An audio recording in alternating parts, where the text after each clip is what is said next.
Wherever you are on your leadership voyage, it starts here. Welcome to Leadership Voyage, the podcast dedicated to your pursuit of becoming a great leader. My name is Jason Wick, and welcome to Season 1, Episode 10. I'm very excited to hit Episode 10 of Leadership Voyage. For those of you who have listened to more than one episode thus far, if you could do me a favor, go on over to your podcast app and give this show a rating and subscribe to it. If you give it a 1-star rating, I won't be happy, but it would be better than not rating it at all. So if you could show a little engagement, that would be spectacular. That could help me in reaching more people, and that'll help me in my goal of helping others become better leaders. So if you could do that, I would love it. That's my plug for today. On to the episode. I had the pleasure of talking to Terrance Lee, whose biography is in the show notes. Terrance is known as the Introvert Leader, and he wrote a book in October of 2021 called Quiet Voice, Fearless Leader. We talk about why he wrote this book, something that happened to him as a child that changed his personality, and about introverts, how they can tend to doubt themselves, how they can maybe have struggles with dealing with extroverts. How can you improve confidence? How can you become a master asker? And we even slip a little side discussion in about Michael Jordan and Kobe Bryant talking about their leadership skills on the basketball court. For those of you who don't like team sports, don't be scared away. It's only about 2 minutes.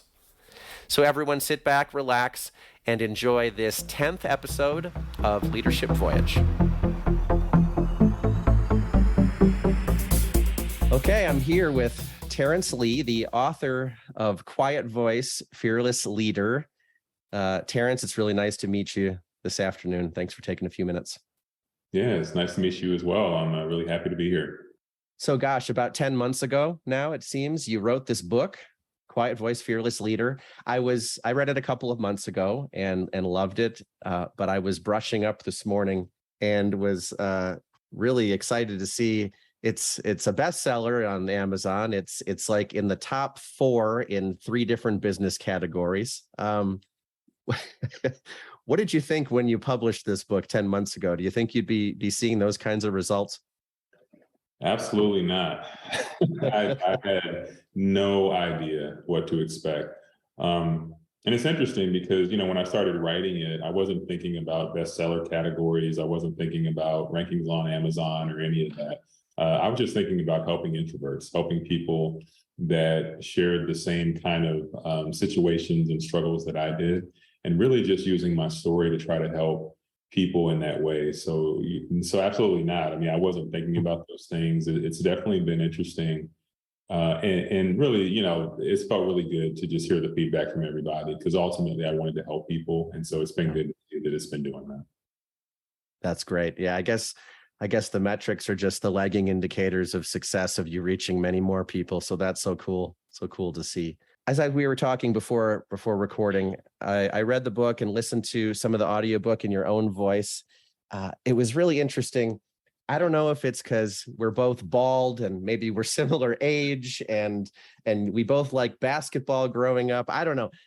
There was so much in there that I did feel a connection with. And there's a story that you tell early on in the book.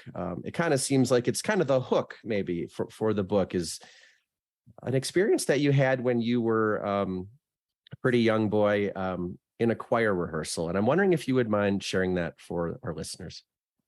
Yeah, absolutely. So when I was growing up, I was and I talk about this in the book, but a pretty loud kid. I grew up moving around a lot. And I typically was the kid that was raising my hand a lot and wanted to go to the board and answer questions and do different things. And that was just who I was. And really that changed when I got to the age of 13. And so I talk about an experience that happened. I really enjoyed singing at the time. My mom used to be a choir director in different choirs and things. So I grew up around music a lot. And there was just a situation I had with the choir director that was really tough. And I wasn't used to like just that personality style and the way that she kind of would talk to me and things. And so she just was, really hard on me, and would talk about me not hitting certain notes she would want me to hit, and, hit those notes in the way she wanted it. And, she would do this around the other kids in the choir. And I just really felt like she wouldn't do it as much to some of the other kids. And so anyway, the story I talk about in the book is one particular day when we were there. And, basically I was in the tenor section. I always had kind of a deeper voice from some of the other kids. And so the alto section, they sang their part. The soprano section, they sang, and they came to my section's time to sing. And when I started to sing, it wasn't even, 30 seconds. It was like within a few seconds. She basically stopped the music and she pointed at me in front of, the rest of the kids. And she basically told me to stop singing. And it was a very difficult and disheartening experience. I don't think I knew at the time what that was going to do. I had no idea. When you're 13, sure, something happens and you just kind of take it, right? And I found myself starting to get a lot more quiet after that. Looking back on it now, I realized that day I really lost a lot of confidence.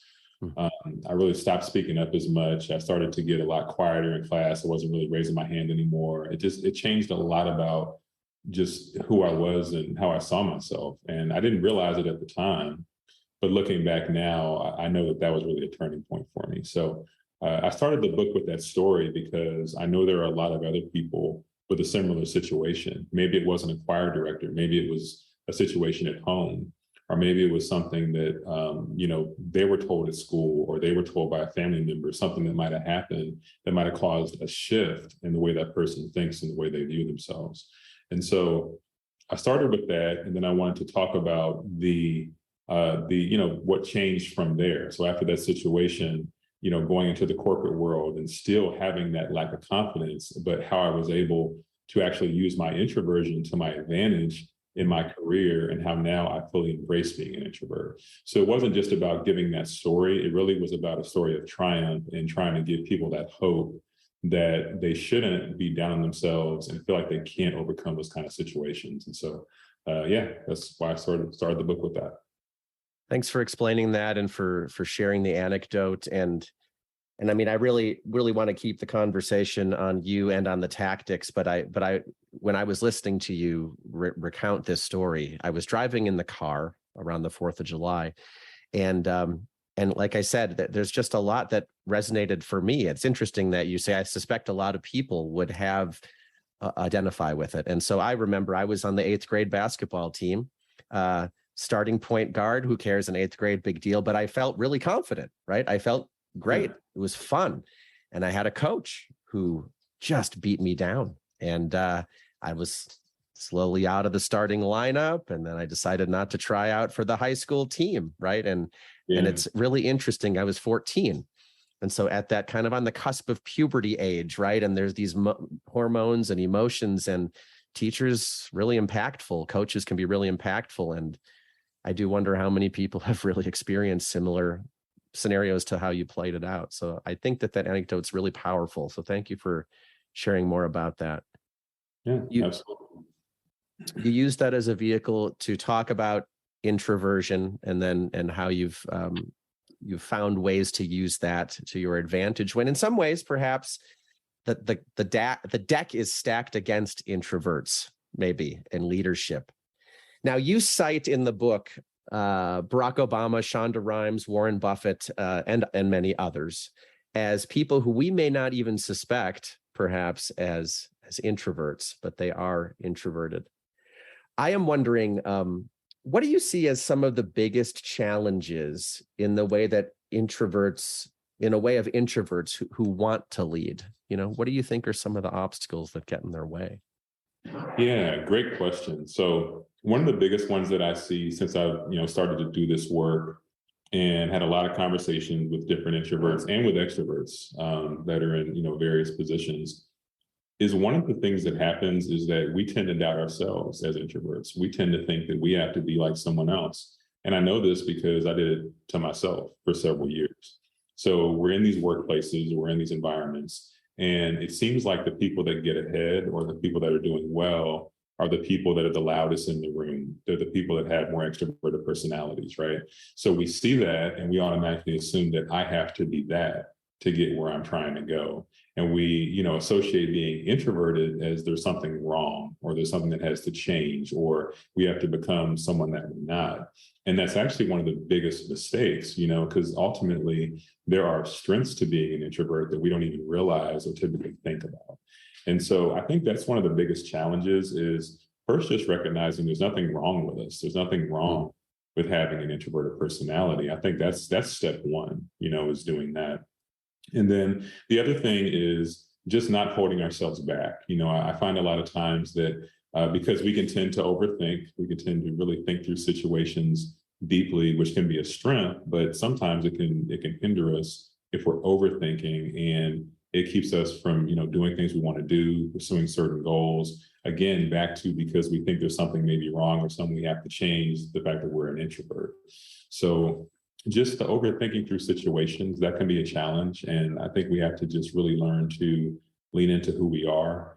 And if there's something that we want to go after, we need to not hold ourselves back and just go after it. Yeah, great advice. If you're at the end of each chapter, you have a solid framework for each of these 10 chapters, which are essentially 10 different leadership principles, if I can characterize it roughly. And at the end of each chapter, you have a few sections. You make a big deal out of saying you're all about action. What's the point of learning and talking about something if you're not going to act on it? But there's also a section in each chapter which is something like what introverts wish extroverts knew. Yeah.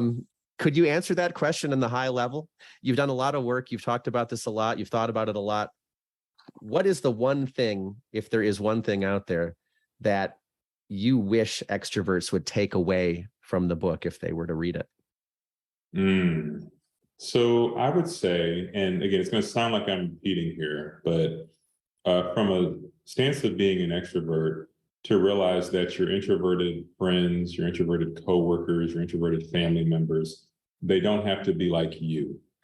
They have their personality, they have their style, and that's okay, because I think sometimes what happens, and again, from having a lot of conversations with people that are more extroverted, they'll assume something's wrong, or they'll assume that, something's like, hey, what's going on? They don't want to go to lunch with the group, or they want to work by themselves. Like, is everything okay?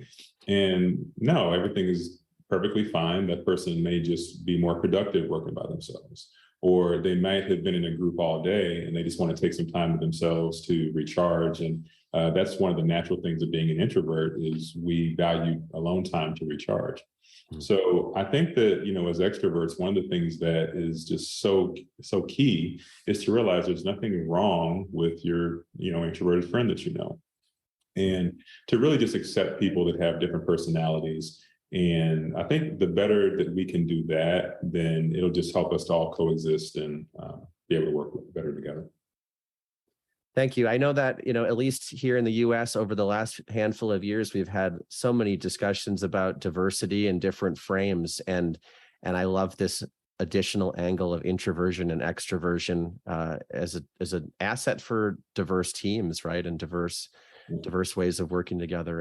And you're right. I mean, I'm an introvert, and I didn't even really realize until maybe 7-8 years ago about, oh yeah, I'm alone in order to get energy, whereas many of those around us are getting energy by interacting with others, right? Yeah. And there's a fundamental basis to that, as you said. Each of the chapters is a kind of a leadership principle. You've got several: value, courage, trust, accountability, humility. All really great leadership characteristics that transcend introverts, in my opinion. Do you have a favorite? So I think that, one for me that meant a lot was chapter 8, which is confidence. And the reason for that is that I struggled for a long time with public speaking. And again, it all ties in because a lot of it had to do with the fact I thought I had to sound like someone else. I had to be like someone else. So when I would be in a meeting at work, I would have something to say, but I wouldn't say it because I was concerned what people would think about me, or how am I going to come off and things like that. So I think the chapter about confidence is very key, because I know a lot of people that are more introverted, we can think something is wrong or think we have to change. So that chapter is all about not just how to have that confidence when communicating, but realizing that when you have something to say, what you have to say is valuable. And, it also has actionable steps about how you can grow as a communicator. So definitely that chapter for me meant a lot, because for me, that was a personal struggle that I had for a long time. Yeah, if I recall, there was also, I don't know if it was in that chapter or not, but you talked about authenticity at some point. Well, probably several places, but you're talking about authenticity and how one of the side gigs or careers that you were involved in, and you're like, I need to be like someone else, essentially, right? I need to be effervescent. I need to be this loud speaker to attract business. Yep. And how'd that work for you? It did not work. It did not work at all. And that's why I added it to the book, and it's funny, a lot of these different stories and things, originally I wasn't going to put in the book, and I'm so glad I did, because in the very beginning, I was overthinking, right? It being my first book. And I was like, gosh, I'm telling like all of my business. People are, trying to really put the story in the book. And I'm glad that I, put stories like that, right? Because basically I was being fake. I was trying to, I thought I was going to sell more and I was going to do better in my business, because, if I was louder when I spoke, and if I used my hands a lot and did what I saw my extroverted business partners doing, that would work for me, right? And it actually completely drained me. And I realized it just midway through, actually, one presentation I was doing. I was midway through doing the presentation, and I realized like, this just doesn't feel right.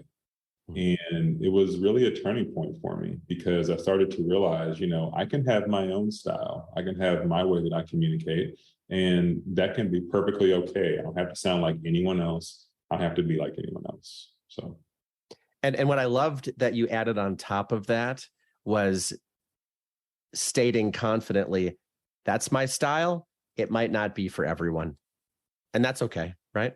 Yep, absolutely. Yeah, loved that. That was great. So we dived in a little bit to why you wrote the book, some of the stories in the book, just talking about introversion in general. Let's have a little rapid fire section here, maybe where we can strive to help people tactically, if they're introverts trying to lead, or if someone is close to an introvert who's trying to lead. So you did already speak a little bit to this idea that sometimes introverts might be afraid of speaking up because they're afraid of looking stupid, essentially. Do you have any tactics you can offer for someone who's struggling with that, how they can work to try and incrementally get a little bit better at that? Absolutely. Absolutely. So I'm very big on mindset. I'm very big on the words that we say to ourselves. So I talk in the book about affirmation. And so for me, I have certain things that are now affirmations that I say whenever I'm going to do a very difficult meeting, or I'm going to be talking to a group of people that maybe I'm not used to talking to. And I have these affirmations that I'll say. So I'll say things like, I'm the best speaker in the room, right? Just to psych myself out, and it's funny, these things seem very small. They seem like, it's like, oh, okay, affirmations, all right, whatever.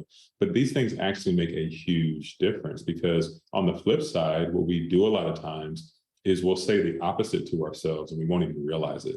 We'll say and we'll think things like, I'm scared, I'm nervous, I'm not ready. Like, we'll do these things over and over, and that comes out in the way we communicate and the way we talk. So when we flip that and we're being positive with the way we're talking to ourselves, that is a huge help. And then the other one that I'll say is practice. It's just practice, right?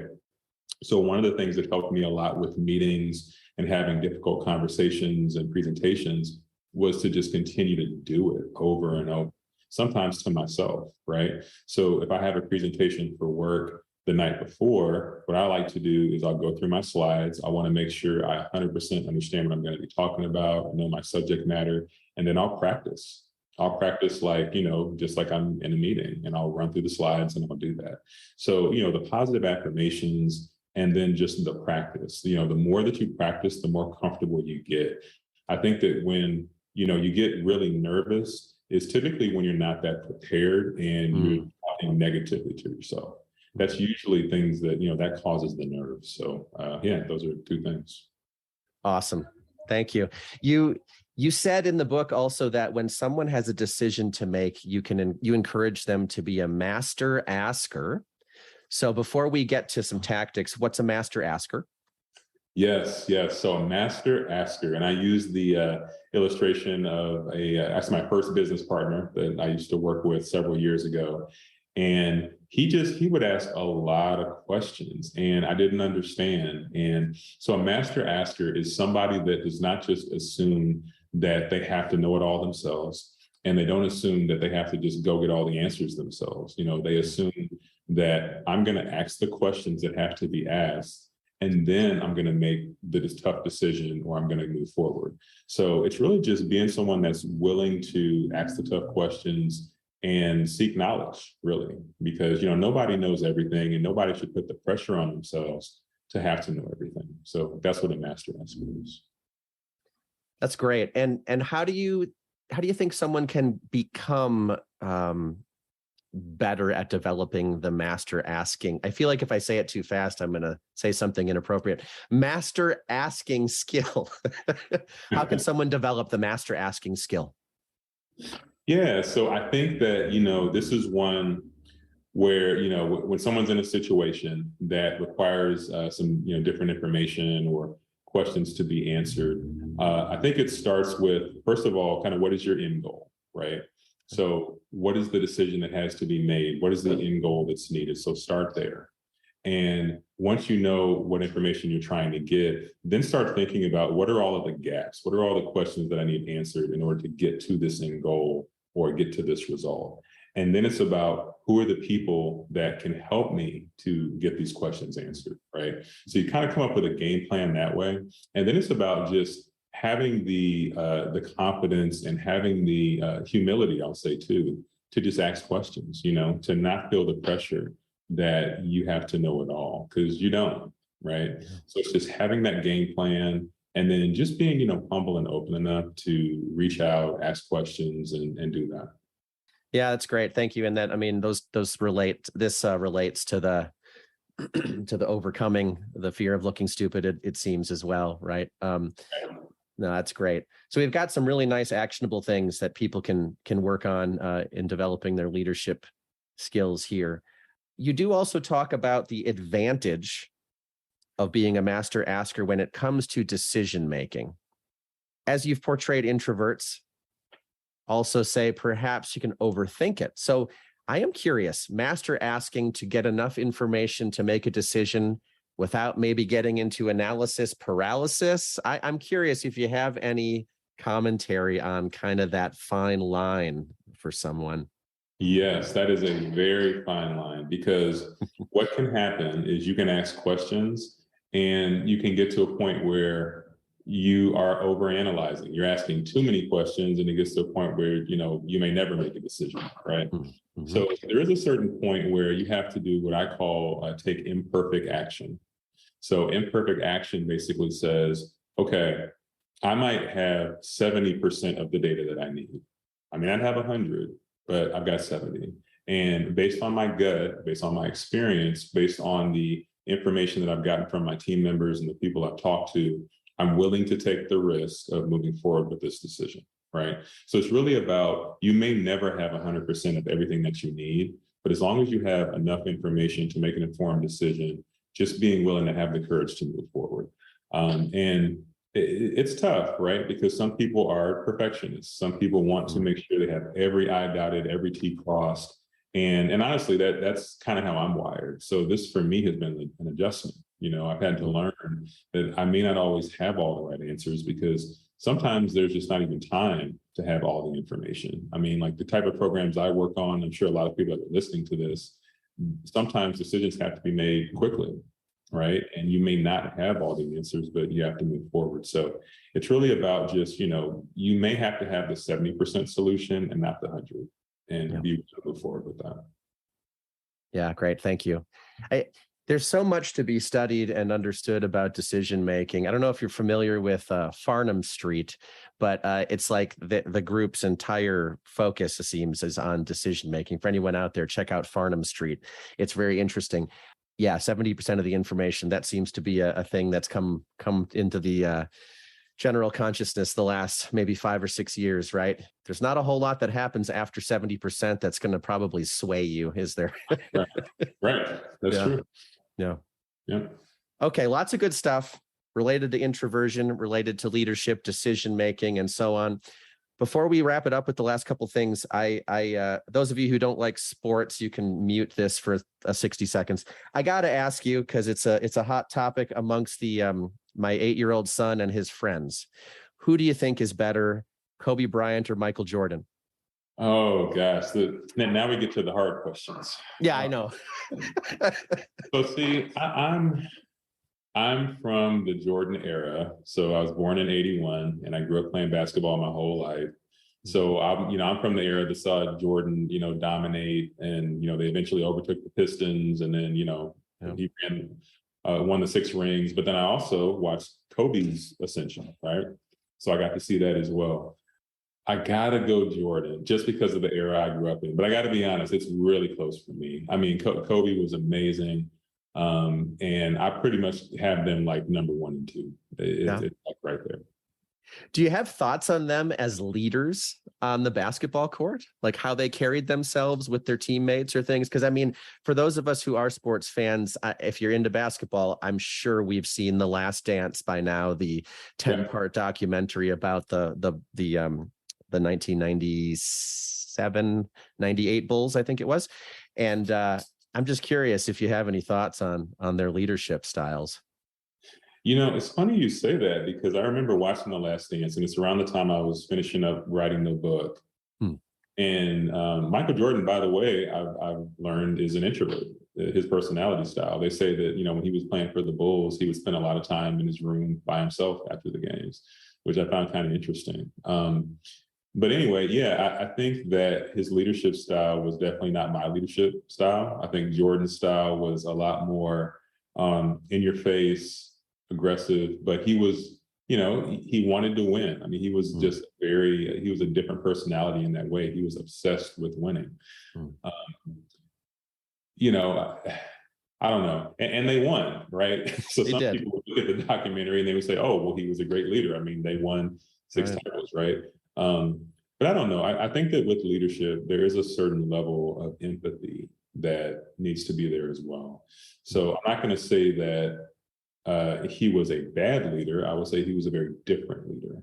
I think for me, I definitely value my team's perspective. I value having empathy with my team, and I value those relationships. And, from watching The Last Dance, and you could tell from, hearing what Horace Grant had to say and some of the things even, Scottie Pippen, that I think Jordan, I'm sure rubbed them the wrong way throughout the years at different points. So I don't know. I mean, some people would watch it and they would say, well, he was a great leader. They won 6 titles. And other people would watch it and say, well, he also was hard on the people that he worked with, and he rubbed them the wrong way and probably ruined some relationships. So I don't know. I guess it depends on who you ask. Yeah, it is interesting because you can't argue with the results, but this is one of those moments where you kind of wonder where the end justified the means, I guess. Yeah, it's interesting. For anyone out there, even if you're not really into basketball, you might want to check out The Last Dance. It is a very interesting 10-part series in team dynamics and change and all kinds of interesting things. But thanks, Terrance. I knew I had to get a little basketball in here because of you brought it up a couple of times. So thanks for humoring me. Before we wrap it up, I'm going to ask you the question I ask everyone at the end. It doesn't have to be related to our topic at all. But what is something that you've learned recently? So I have learned that I am able to be very calm in high pressure situations. I think so I knew that for a while, but with what I'm working on right now, I definitely have seen that. And that's been encouraging for me to really, just have that confirmed.